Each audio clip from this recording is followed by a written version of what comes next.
What's up to all my freelancers and creatives? This is Nathan and welcome to another episode of Traffic Talk. Traffic Talk is where you ask questions and I give you answers, all while driving on my daily commute.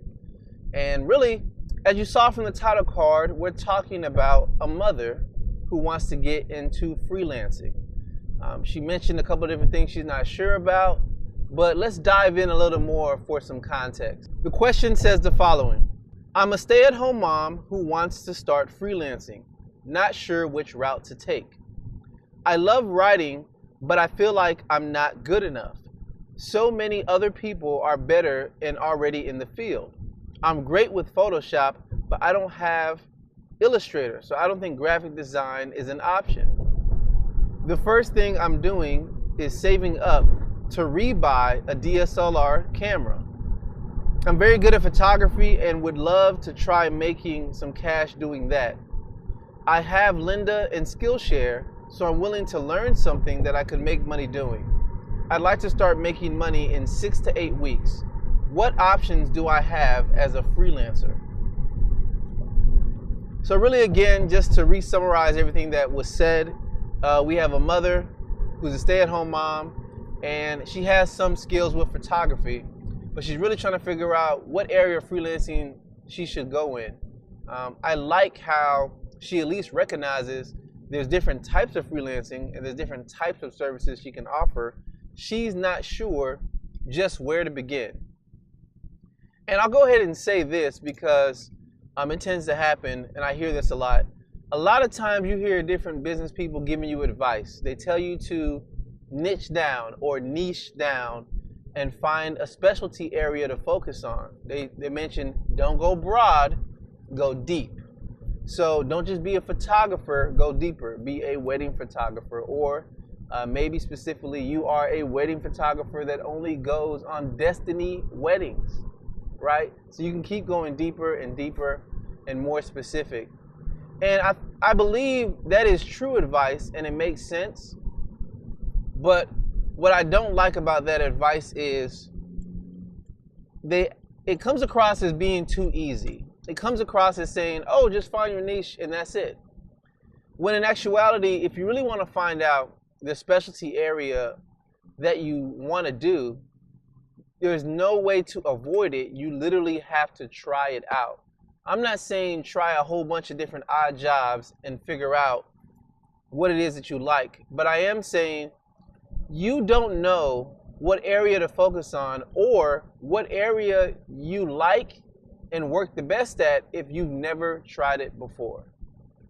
And as a freelancer, I'll admit I've done many things in the past, and I was somewhat of a generalist, meaning that anything that had to do with media, I did it. If it was editing something, if it was editing audio, if it was editing video, if it was working in After Effects to make some type of motion graphic for a video, if it was photo editing, any type of service that was out there, I just did it because, similar to the question, I just wanted some type of income. However, by doing those things, I was able to realize I don't like certain aspects of it. For example, I didn't know I didn't like making flyers until I repetitively made flyers. And then I said to myself, I don't like this process. I didn't necessarily like editing photos all day, but I didn't recognize that until I actually edited photos and photo shoots from different photographers, and then they'd give it to me to edit the photos, make certain changes to it, make it look more appealing, and then send it back to the client. So I wouldn't know that I didn't like doing that until I tried it out. Do I still use my photo editing skills today?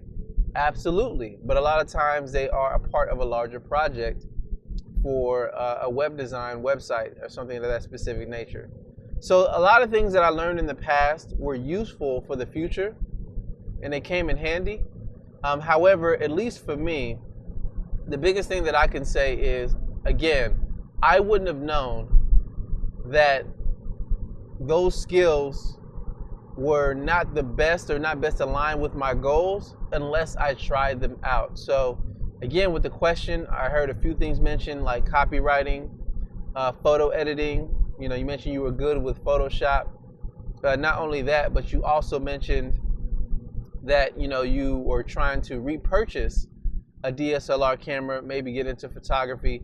So again, all those skills may come in handy, because think about it like this. If your strongest skill is photography, learning copywriting could help you better communicate your value as a photographer, right? You mentioned you have skills with Photoshop. If you have skills with Photoshop, that already pairs well with being a photographer. So not only could you take photos, but you could edit the photos in Photoshop, or really even Adobe Lightroom, and go at it that way. So there's just many different options, but again, I just want to focus more on what you said about photography. I heard in your question you mentioned that you're looking to save up some money so that you can repurchase a DSLR camera. Maybe you already had one in the past and you're looking to buy a new one, or maybe you feel what you have is old and once again you're looking to buy another one.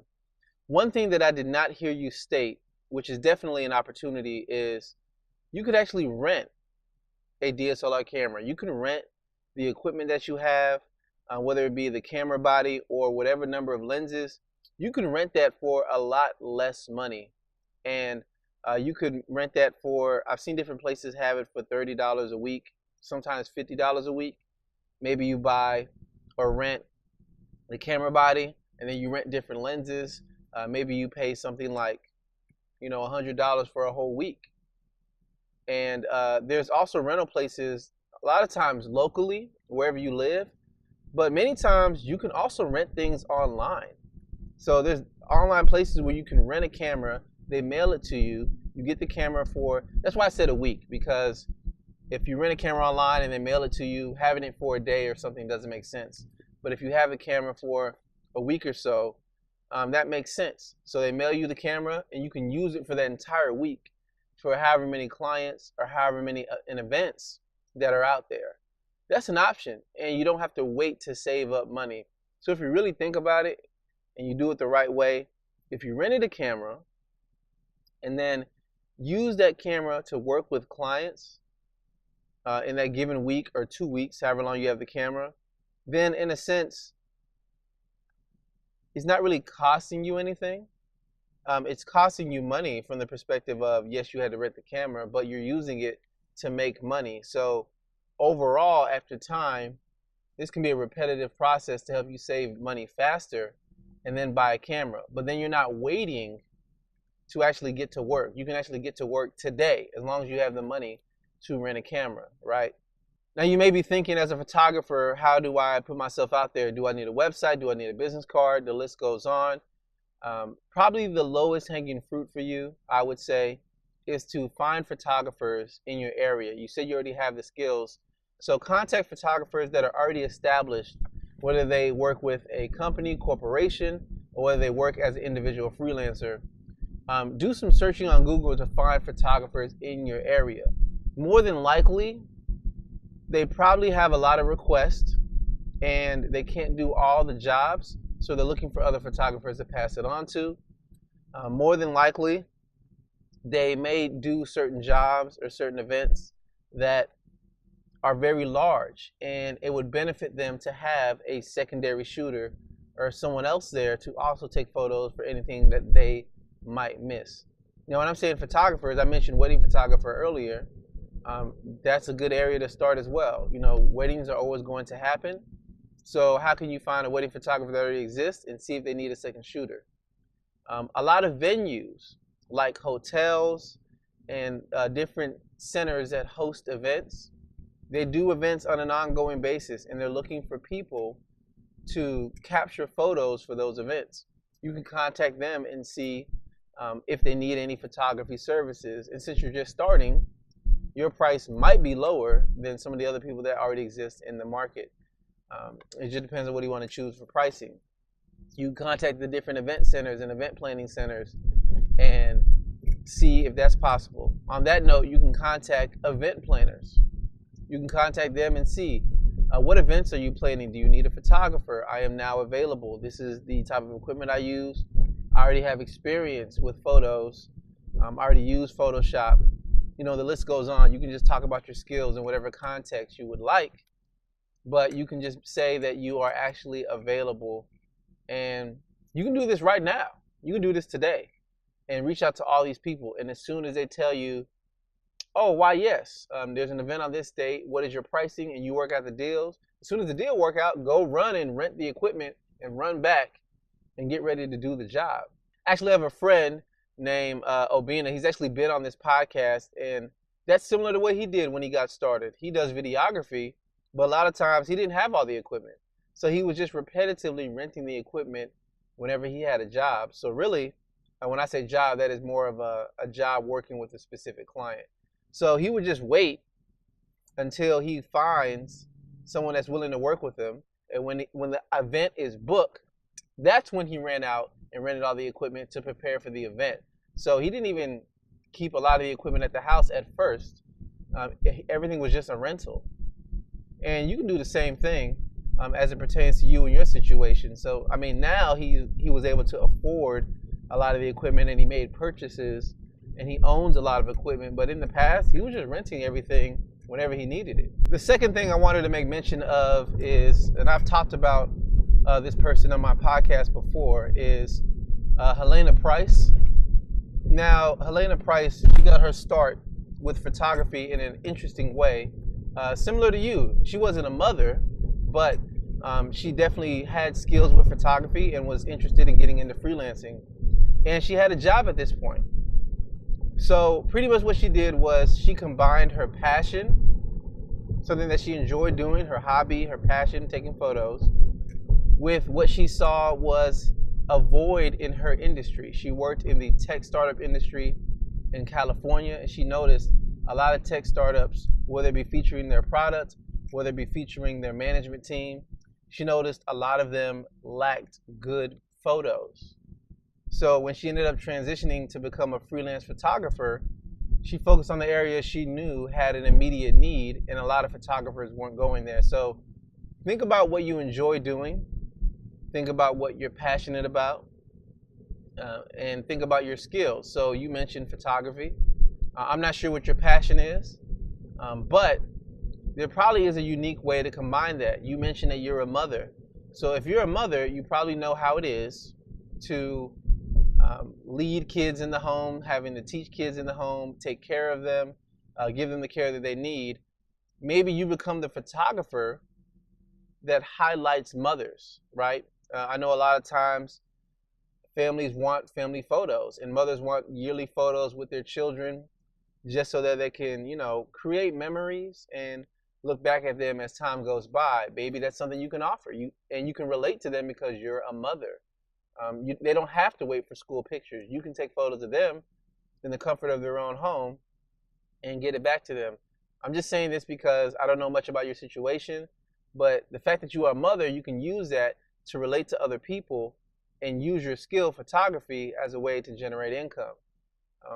I'm here in Houston, Texas. I know in Houston there's actually a regular meeting of mothers who blog, right? So there are mommy blogs, as they call them, or mother blogs. But they meet on the regular and talk about blogging, and they talk about the different subjects of their family on their respective blogs. Maybe they need photos. More than likely, if they have a website, they need photos, they need headshots, they need someone to take a photo and chronicle their journey, or chronicle their family, or chronicle the stories that they're talking about, right? Maybe the mothers group is taking a group trip to the zoo, right? And they're going to the zoo and they want to capture that experience. Okay, well, you as a photographer, maybe you would accompany the mothers group, chronicle the trip to the zoo, and then report back on it and give them the pictures so that they can all use it in their blog, and they paid you for your time and your service, right?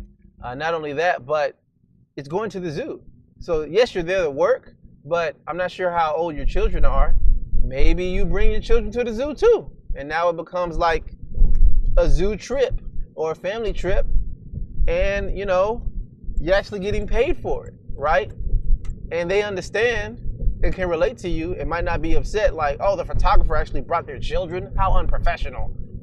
They might not feel like that because they're mothers who can relate to how it is to try to start a business while raising a family at the same time. So again, it's possible to use your current situation to relate to others where they're at and what they're doing.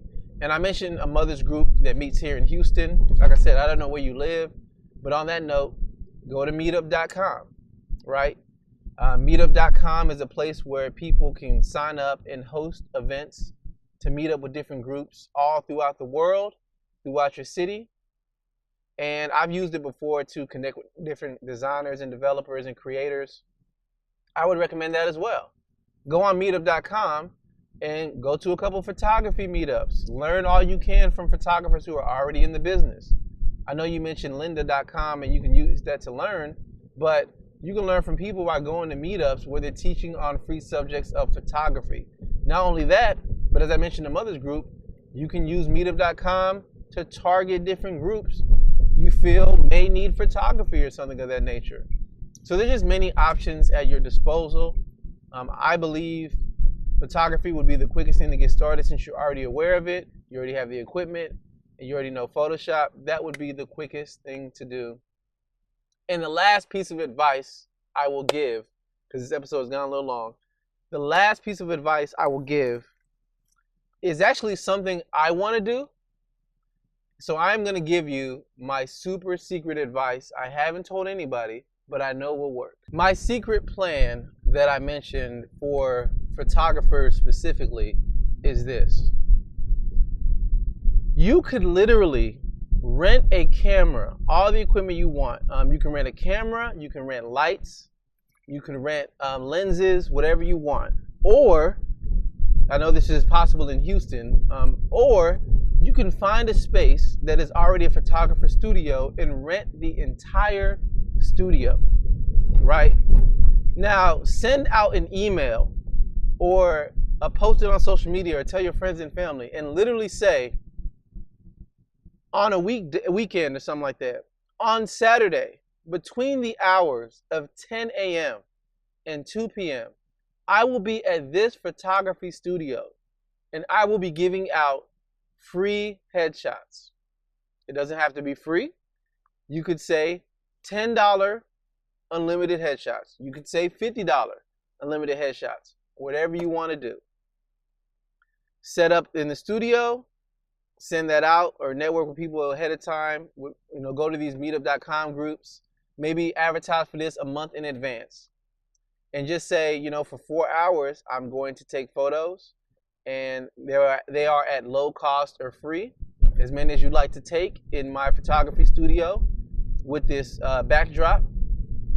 You might get families, you might get individuals, you might get potential actors, the list goes on, but you'll get a lot of people. Now, the point of this is, one, to network and let people know you're a photographer. But another point of this is a quick way to make money, let people know what you do, and thirdly, also gain experience for your portfolio to say, I'm a photographer. Look at all the type of work that I've done, and you did all this in literally one weekend. I still have an idea to do that. I'm not a photographer specifically, but I still have an idea to do that in my city because I know that would allow me to meet a lot of creative people.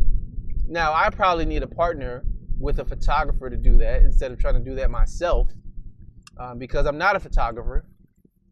And if I do that, people will continually come to me and say, oh, there's a photographer guy, Nathan, and I don't necessarily want them to know me for that, right? So I probably need to partner with a photographer in order to get that done. But it still is a great way to connect with all the people that I would like to connect with that are creative, right? Because if they need photos, more than likely they're going to use those photos somewhere, put them somewhere, maybe a website, right? So again, thanks for your question.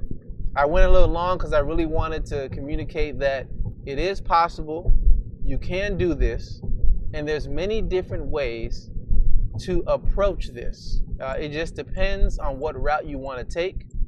But as a mother, you can definitely do your work as a photographer as well. And that is one reason why I mentioned Helena Price.